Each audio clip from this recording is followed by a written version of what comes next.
Welcome to Tuesday morning meditation and spiritual practice. I'm Rabbi Kavod Weeder of Temple Beth El of South Orange County. Really happy to be here on Tuesday morning, as always, to be able to quiet down a little bit and really start to focus in and direct our attention to what is precious and real about this moment. So want to just begin, we're in a very, our Torah cycle is in a very dramatic place. It's also one of the places that becomes the kind of template and story for the greatest mystical reality, which is that we're approaching Parshat Yitro, which is the revelation at Mount Sinai and the giving of the Ten Commandments.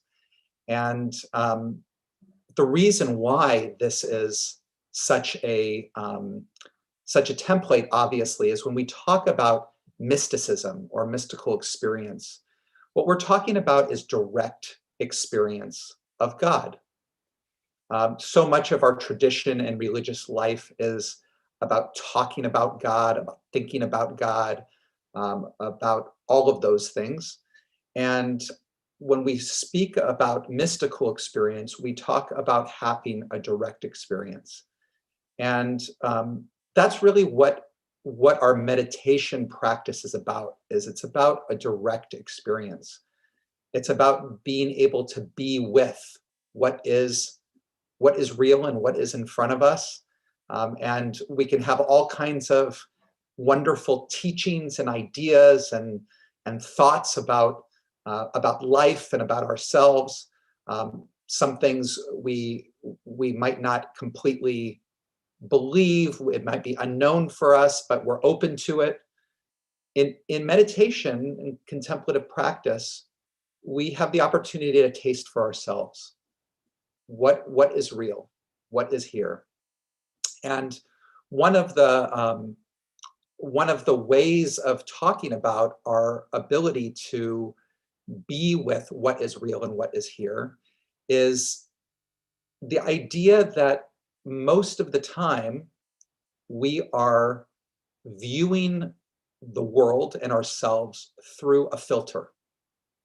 It's the filter of our minds, that we have, that language, concept, thought is constantly taking in the information that we're experiencing and ordering it in different ways with labels, all of those things. And most of the time, while on one hand, that ordering and that labeling and that conceptualizing of our moment-to-moment reality is a necessary process as human beings to move through the world. We wouldn't be able to do anything or get anything done if we didn't have this ordering, categorizing, labeling function. On the other hand, it also keeps us relating to the surface of the moment, the surface dimension of reality. Because if you think about it, really, you have a lot of information that's coming towards us. And as soon as we draw a concept in our mind to order it, to give it sense, to have a category, immediately our relationship to it is not in relationship to it in and of itself, in its suchness of reality in this moment. We are having a relationship with our label, with our concept. That's what we're dealing with. So in some sense, we can always say that our concept, our label is just always the surface. It's never complete. It is never full. And in many times, it can actually be very misleading and very untrue. And we know this very simply, to have, even in an interpersonal relationship, somebody says something to us and we draw a full conclusion about their intention, about what was going on, about all those things. And we hold on to our idea or our intention, all of those things. And it's possible that we may find out that wasn't where the person was coming from at all.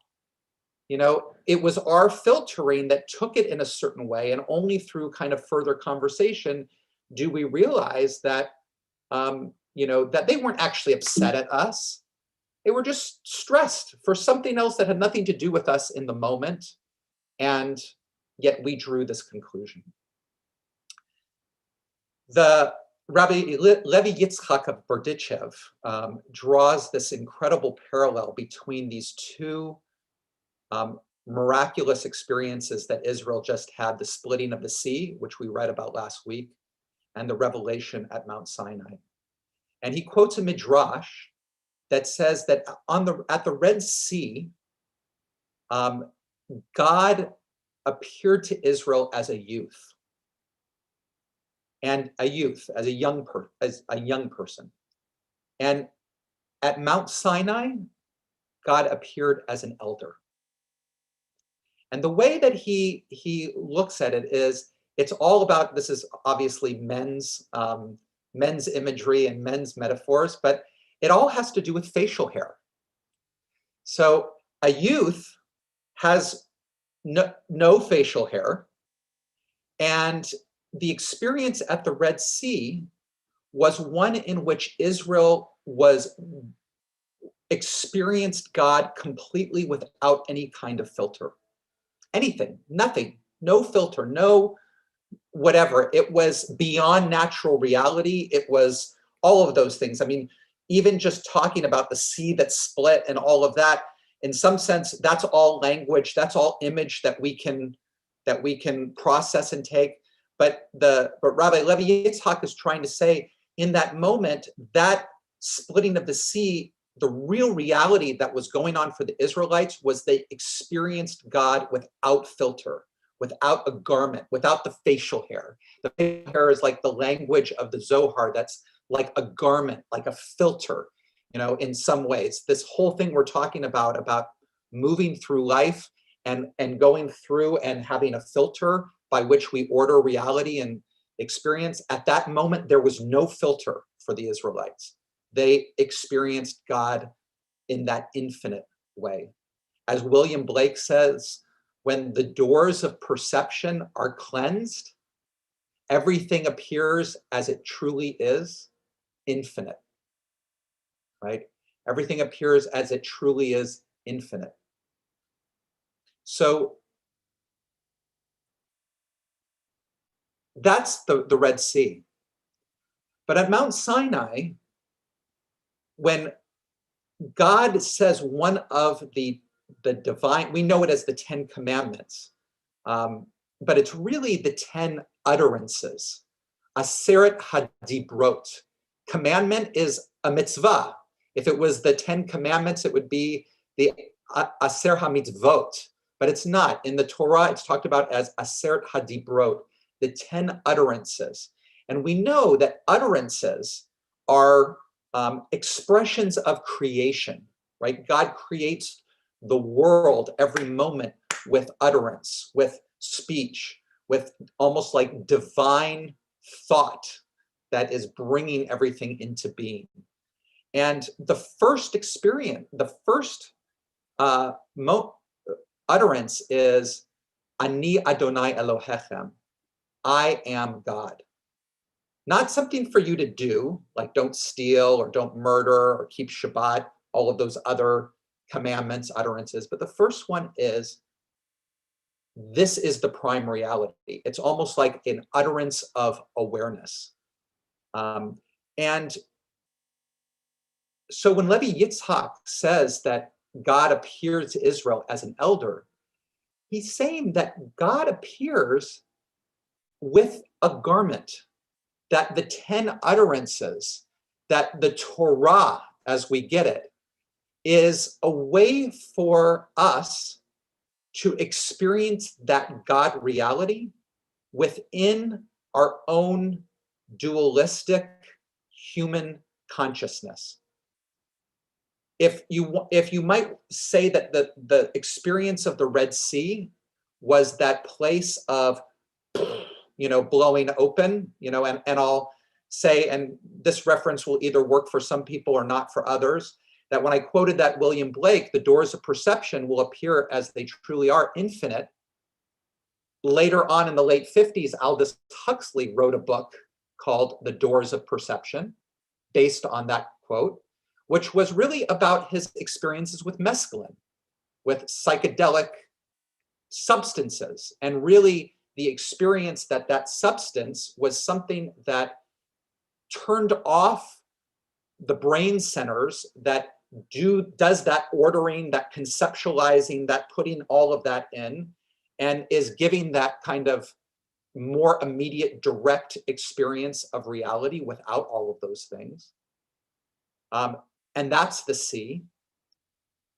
The experience at Sinai for Levi Yitzhak was, this was an experience of Torah, an experience of God that in somehow was able to speak in human language, was able to meet us where we are and who we are, and be able to inform us in some way that the reality that we experience through concept, through filter, through language, is infused with God, is infused with God. Not let's push aside all those concepts so that we can experience God, but instead let us experience God through our filter. You know, almost in the same way that a stained glass window, if we talk about a stained glass window as a beautiful filter, and the light shines through that stained glass window, we can experience great beauty, incredible beauty, the light taking that form. And in a sense, that is a way that Levi Yitzchak is talking about that experience of Sinai, that people were given a filter that was able to reflect God's light and reality and depth exactly the way that they needed to hear it. And the Midrash even says that each person received that experience at Mount Sinai in exactly the way that they needed to. It was unique for each person. Same event, the shofar blowing louder, people seeing sounds, hearing voices, all of those things, but each person took it in their own unique filter, infused with the divine. So it's kind of it's these ideas that we want to take into our meditation this morning, which is to be able to be present with our moment-to-moment experience, with the awareness of both the light and the filter.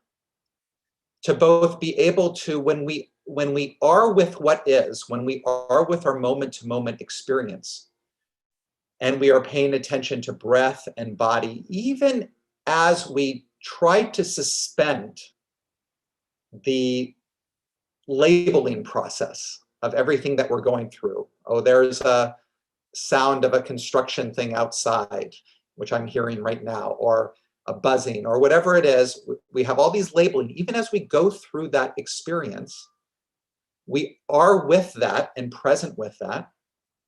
And at the same time, we are really attentive to and open to the light that is shining through it, the divine reality that is present in everything, the divine reality that's present in everything. Sometimes when we go deeply into that, and maybe there will be that experience on our meditation retreat because we'll have the opportunity for more sustained attention, all of the filters, all of the forms, everything drops away, and there is just God. There's just God. There's just presence. Those moments can happen.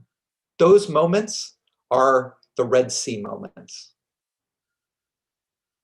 But what we're really playing with right now is also being able to fully embrace the multiplicity of form and even the process of labeling that our minds naturally do from our moment-to-moment experience in the meditation, but to really be open and sense into that godly light, that presence that's shining through everything. Okay, let's find a comfortable place to sit that you can be present for a little bit.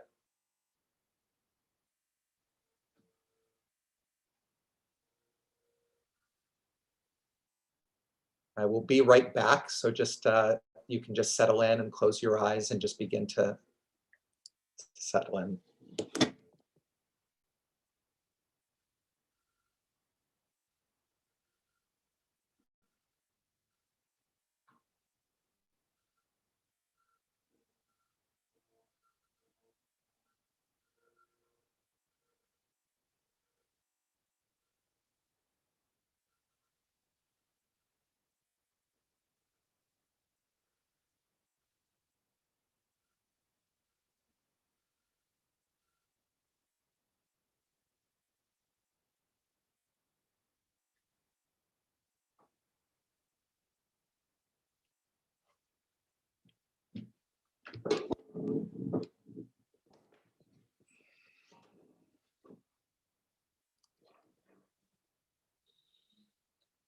All right, just begin by noticing your body in space.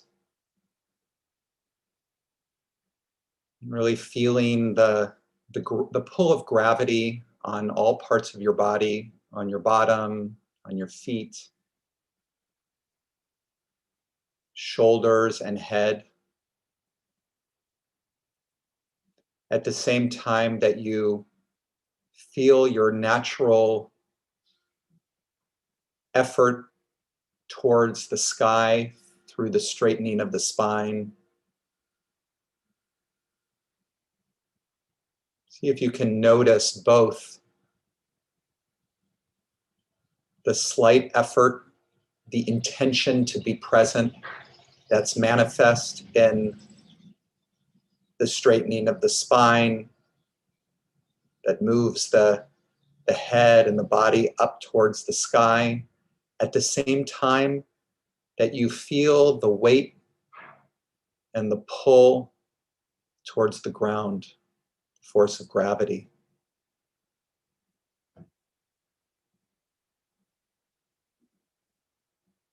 And be aware of breath.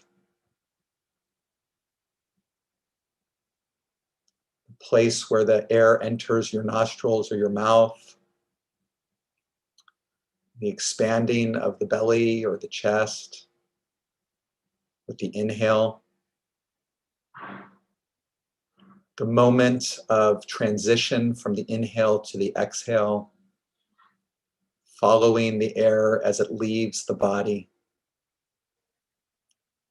and then noticing the transition from the exhale to the inhale. Again, not breathing differently or controlling the breath, but instead just noticing its natural movement.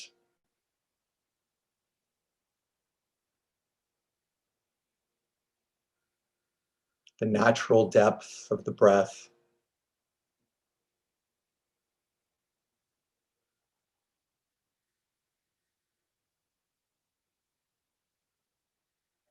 So we begin by really grounding with breath and body, awareness of breath and body.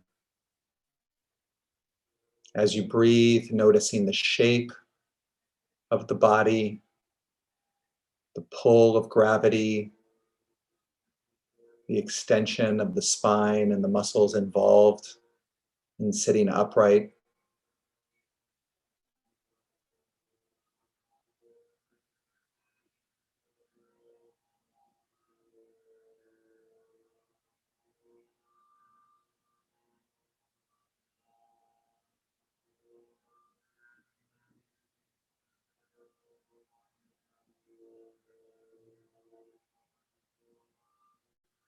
You can also extend your awareness to include the sounds in your space or beyond your space.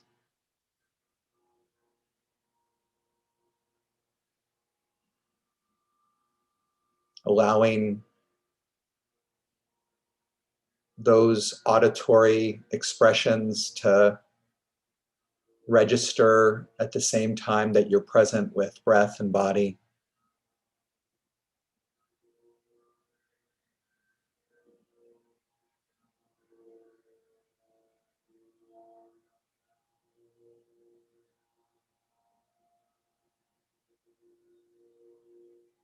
And also being able to be present to any thought images or concepts or labels that occur in the mind in relation to your moment-to-moment experience, or even having nothing to do with what's right here. And as you notice those things arising, to just experience and keep your awareness rooted on the whole, on the symphony, where every single expression, body sensation, breath, sounds, thought, everything is an instrument in the symphony.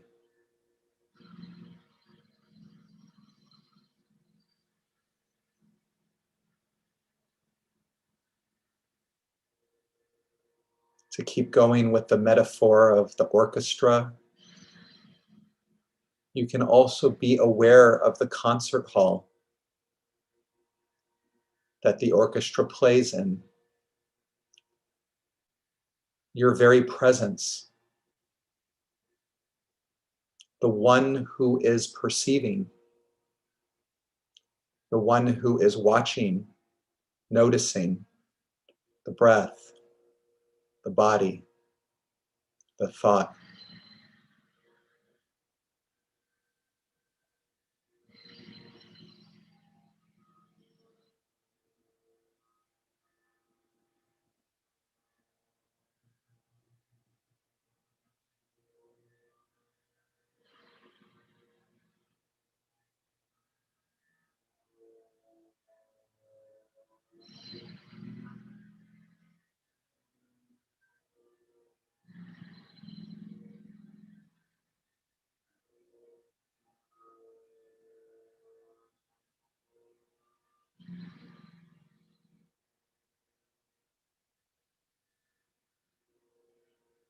And as you pay attention, are present to all of the objects in your awareness,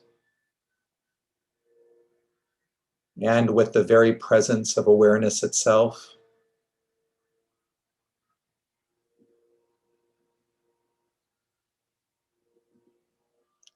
allow each expression of this moment be an expression of light.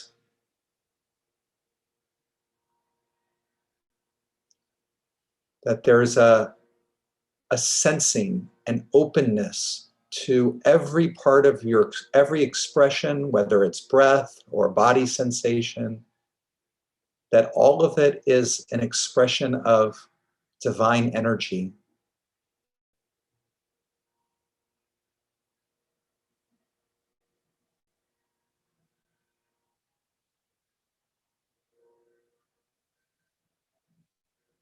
That all of it is an expression of light.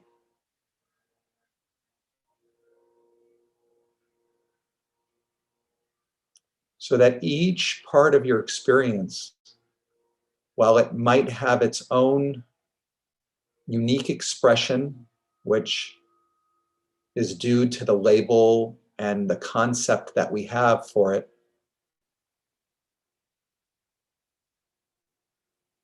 that is like the stained glass window, and every part of our experience also has the light coming through it.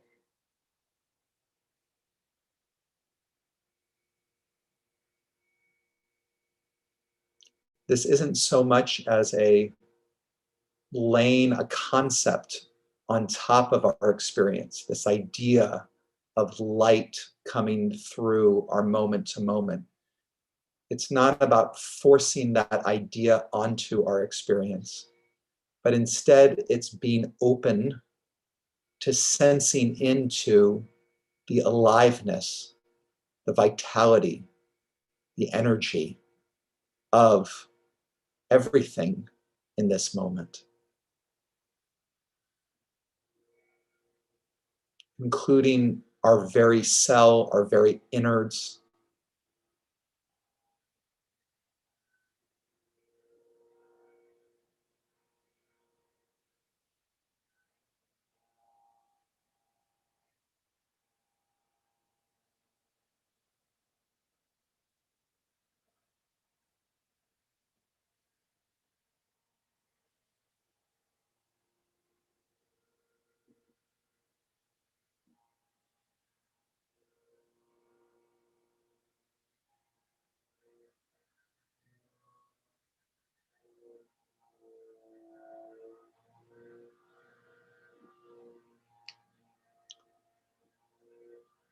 I'm going to leave us in silence for the next period of time and just invite us to be with the fullness of our experience, nothing distraction. Everything is part of the symphony, and to really sense into receiving the light, the energy that infuses everything, including our own very awareness, our own our own presence of witness that we participate in.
Dai, dai, dai, dai, dai.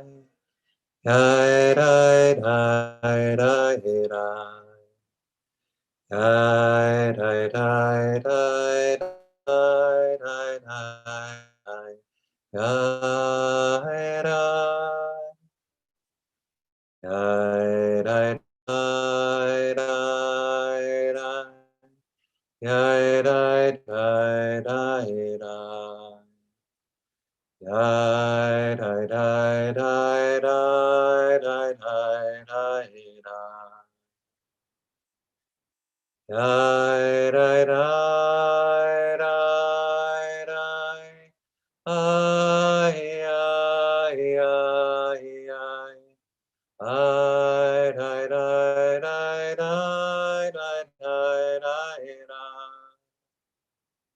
Dai, dai, dai, dai, dai. Ai, ai, ai, ai. Ai, dai, dai, dai, dai, dai, dai, dai, dai. Dai, dai, dai, dai, dai. Ai, ai, ai, ai. Ai, dai, dai, dai, dai, dai, dai, dai, dai. Ai, dai, dai, dai, dai.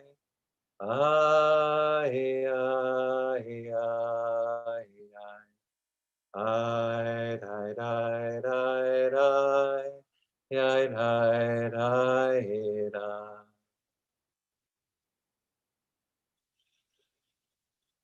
Deep breath.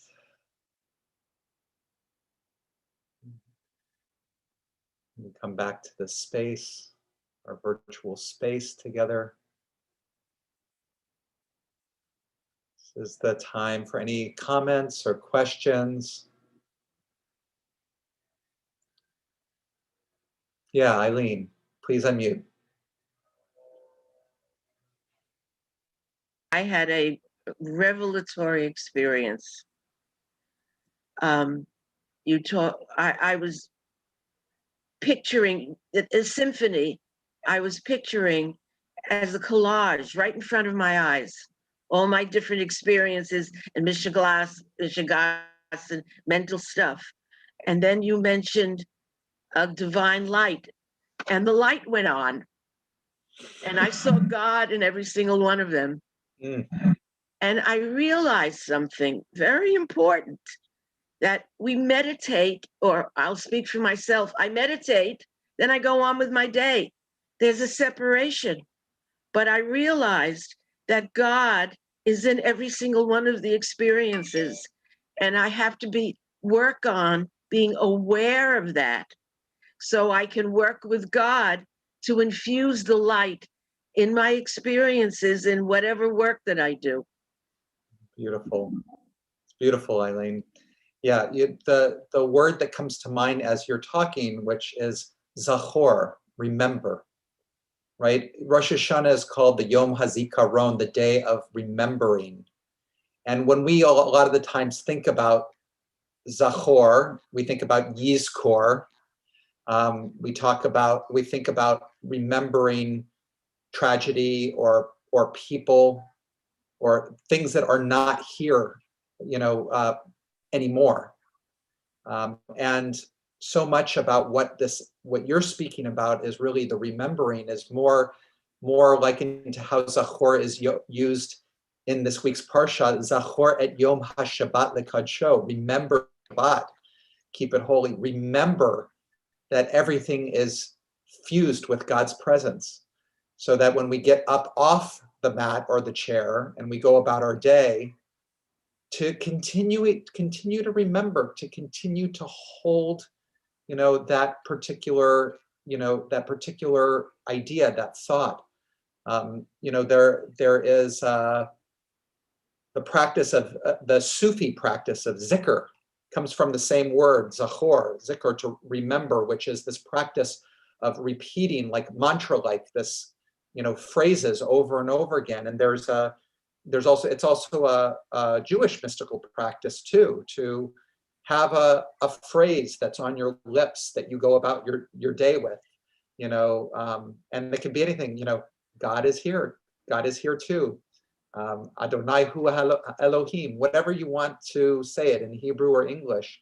But what are those things that as you move through the day, you're, remembering? If we're waiting, and everything becomes that opportunity for practice, right?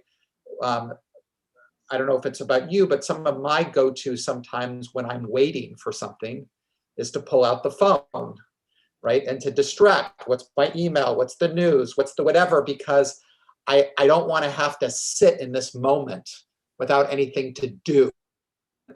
And instead, those opportunities for practice. Let me open to and practice being with God, the light coming through everything that's around me. Let me notice it. Let me look with those eyes around me. And that's what it is. It's this practice of remembering, forgetting, remembering, forgetting. Thank you.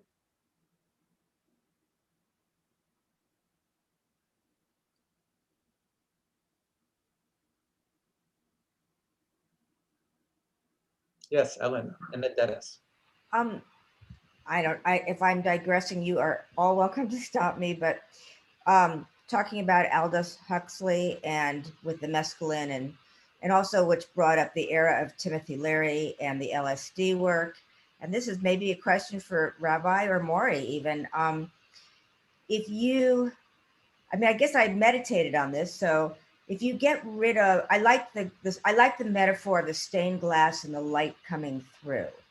But if you get rid of complete filters, people who went through that era of taking LSD, or used to say dropping LSD, many of them went crazy because they lost those filters. So how do you, I guess it's, well, I don't know if it's a question, but it's better to have the vision of a stained glass so that there is some filter to keep you sane versus just opening everything up completely. So I guess I was wrestling with the idea of filter. That was really what I was really wrestling with.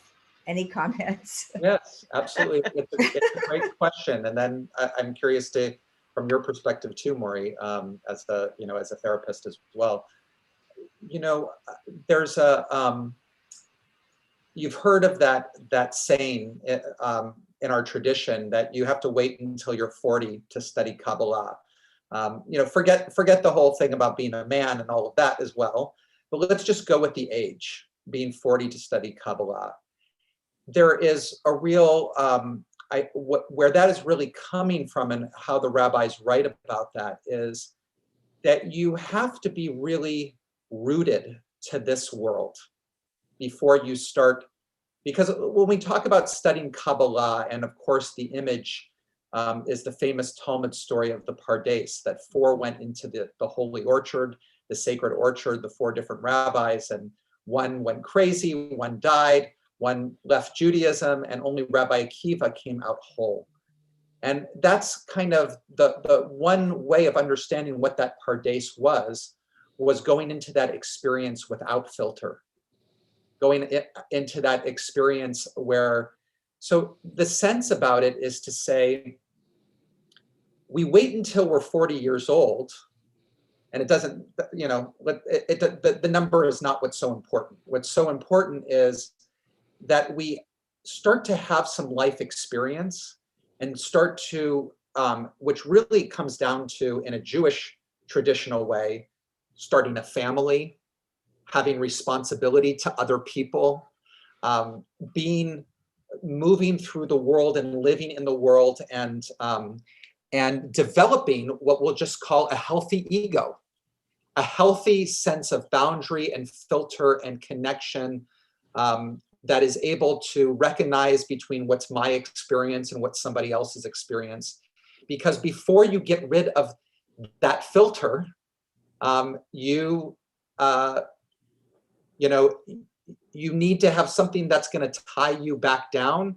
And that, most importantly, is not the experience itself of going beyond the filter, but what is the story that you draw to explain what happened, during from that experience. And, I think it's really telling, that Ben Azai and Ben Zoma, the ones who went into the orchard, Ben Azai died. Now, Ben Azai didn't have a family. He was one of those few rabbis that didn't have things that were tethering him and tying him to, to be able to come back. And so one way to understand that story is he died because he was so absorbed in the ecstasy of that oneness that he didn't want to come back. He didn't want to come back. And Ben Zoma went crazy.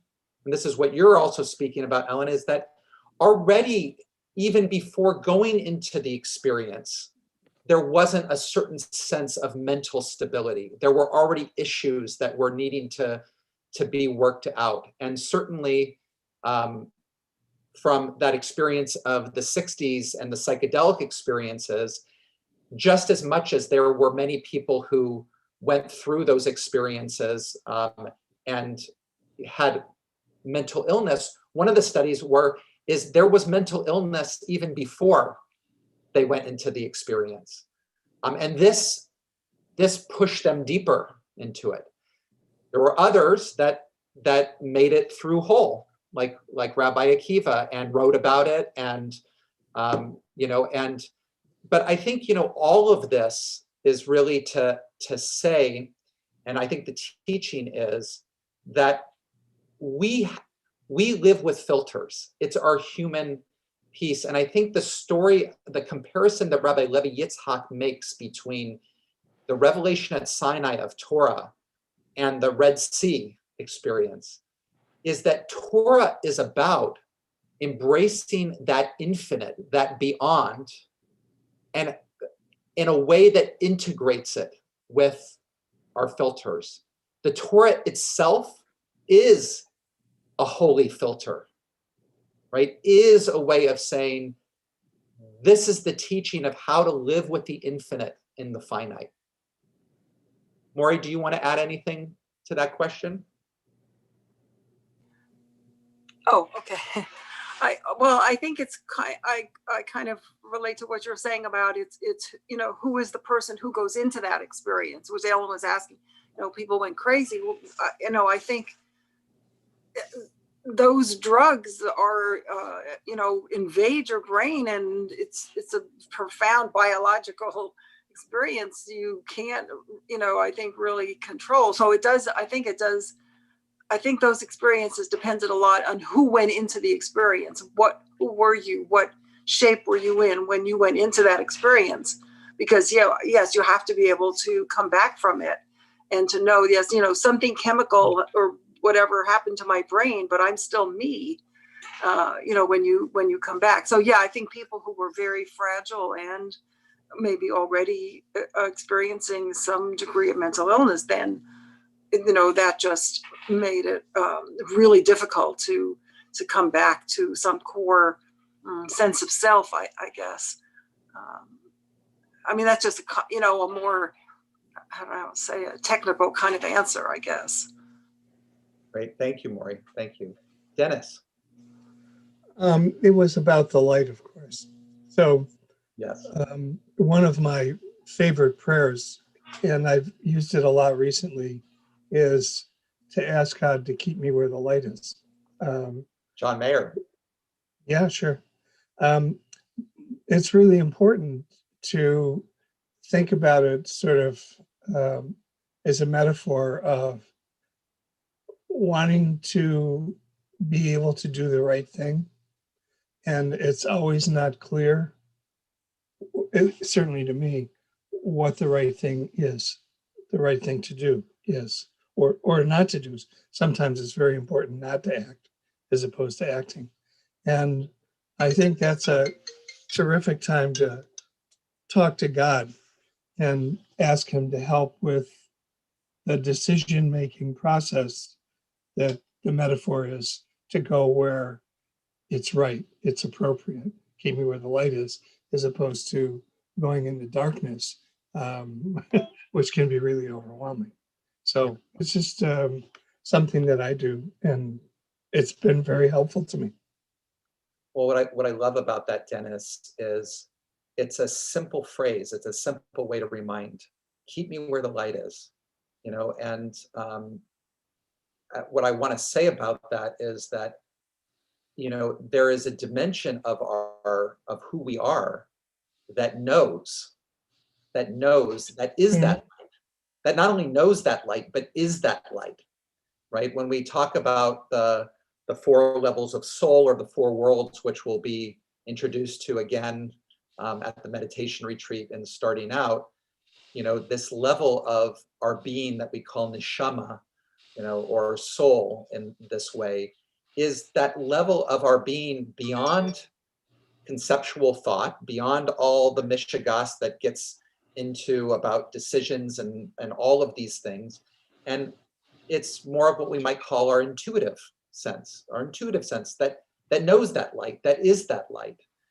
And so when you say that, when you say, keep me where the light is, you're activating almost, you're inviting your own deep knowledge to be your guide in that moment. And I'm going to say that I'm going to draw this parallel that our own deep knowledge and God's voice, one and the same. One and the same. And sometimes it's that simple, because it's not that issues get complicated. There are things in life that do have a lot of different sides to them, worthwhile sides, that decisions or situations are not always easy to make, and there are always consequences that have to be weighed.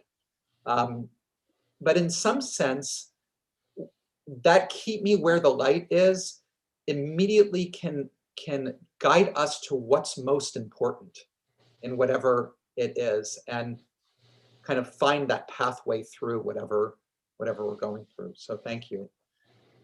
We're gonna need to conclude, but thank you everybody for a beautiful morning. This is just a nice taste of, I'm so looking forward to Sunday. Not only we have Shabbat even before that, which is wonderful, but Sunday to be able to really have a day together to go deeper. And for those of you who have not experienced a meditation retreat before, even though it's true we don't have our full weekend that we usually have, you'll find that even just having a day, having opportunity for sustained practice, and as you'll see in the letter that I put out, really carve out the space for yourself that day, not only as far as time and agenda, but physical space that you can be, that you can really be interrupted. Because on a retreat, the whole point of the retreat is that we're away from our everyday thing, from our this and our that and whatever. And it can be very easy to get sucked back into all those things in our home.